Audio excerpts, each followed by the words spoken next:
Panginoon, ipinangako mo na kung ipagkakatiwala namin ang aming gawain sa iyo, gagawin mo itong magtagumpay. Kaya ngayon, iniaalay ko sa iyo ang bawat aspeto ng gawain iyon. Kailangan ko ang iyong karunungan araw-araw upang makagawa ng mga tamang pagpili, ang mga nangangailangan ng katarungan, integridad, at espiritu ng lingkod. Sa simula ng bawat araw ng trabaho, gusto kong magsimula at magtapos kasama ka. Alam kong gagabayan mo ang bawat hakbang at bawat desisyon na gagawin ko. Sa buong araw, ipaalala sa akin na ikaw ang namumuno, hindi ako.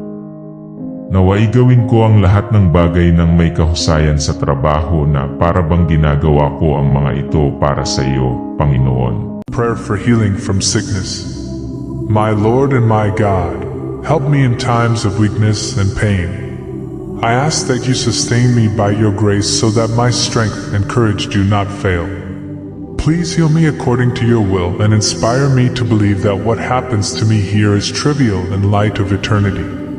Amen. Please share this video to your loved ones and friends and family.